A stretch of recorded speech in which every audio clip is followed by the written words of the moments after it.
Oh, big day today. Phil Steele, preseason offensive player of the year. Have you been told that yet? I saw it on my Twitter just because my phone buzz. Great things with technology. My phone buzz, so I saw it. How do you react I mean, you, because a year ago it was like, okay, who's this guy that's got this interesting career is coming here, and now a year later it's like this guy's preseason this, he won this, he did that, big high expectations. Do you like being in a place where there's little expectations or a lot of expectations? Well, I like to live in the middle, I would say. I definitely do like the high expectations. I do try to carry myself that way, that if I am going to be a leader in this team, I do want my teammates to look to me when times are rough. But at the same time, it's a team game. So I do like the high expectations. It don't really make me nervous. I just try to keep calm. I know I worked hard this off season to get even better than I was last year. And I know everyone in the team did as well. So I know that we should be poised for a great season this year. And I would imagine that your expectations last year were pretty high anyway, right? I mean, Yes, sir. was last year a surprise to you? No, I know what we did in the fall. I was here during the fall when they actually canceled the season. So I know how our O line and the offense and everyone looked during the fall camp. So just the spring was just everything coming to fruition when it comes to our hard work and all the things we put in from that terrible time with COVID and just scrimmaging against each other. And then we finally got to play in the spring. So as things happen, as it happened as I expected. Obviously we want to go 6-0 in the spring season. So 2 games that we should have won, we let go. But I did expect us to be top tier in the PFL.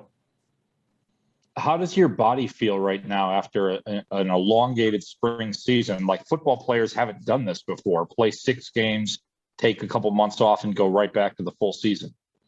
Well, actually, I'm kind of used to this because in North Carolina, we have spring ball.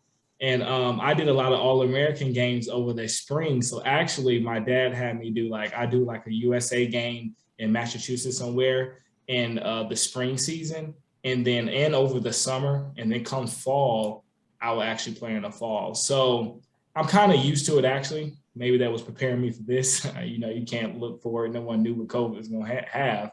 But I do think that, and so it's not that bad. We do a great thing with Coach Smart in the weight room, so he does a great thing with us with just treatment of our bodies, recovery. So you're not as sore. We're smart in practice. Obviously, we're hitting and stuff like that, but we're smart in practice. So it's not that bad in my body right now. I feel pretty good. Very good. Lachlan, you got Um, anything? yeah, I mean, like Robert, I mean, like just around with the team and just the buzz of having a new nickname and being the Beacons. I mean, what's sort of been like the buzz around that and, sort of the energy around it? Oh, well, we all support it. Valpo, it was an interesting switch going from the Crusader to the Beacons. So I understand where they're going with it, and I actually think it's kind of cool. It's definitely a name that catches you off guard and it sticks. So I think it's kind of cool that they named it something outside of the box instead of just a normal animal name from here and there. So they definitely gave something that really represents Valpo and what the student athletes try to do and the students here and the alums. So we always want to shine to each other and shine in the community so we can make it better. And Have I you guess guys come also, up with any? Oh, go ahead, Lachlan. I was just going to say, I was going to ask, I mean, going from 6 games now to 11, I mean, what's sort of the energy around that with the team? Are you guys excited to now finally to play a full season? Oh yeah, everyone's excited because at the end of the 6 games, everyone's like, "Oh, I wish we had one more." It definitely was a little weird in the spring season when they kind of cut you short, so you have more opportunity to make the playoffs. So even if we did make those 2 mistakes, we could have made up for it. So it was definitely with the shortened season, it was kind of hard when we lost that one game. It kind of put us behind. So there's really no room for error when it was in the spring season. But now you got the 11 games. Everyone's so excited. It's a full season. So we get to really experience football again.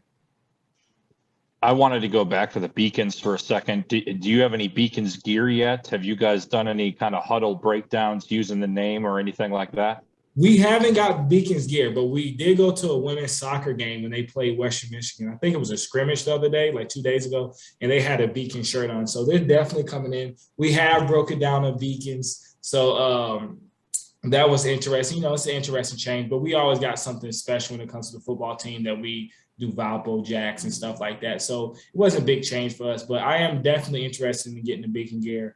And I did see some of the warm up gear from the soccer team. So, and then I want to ask my final question for you.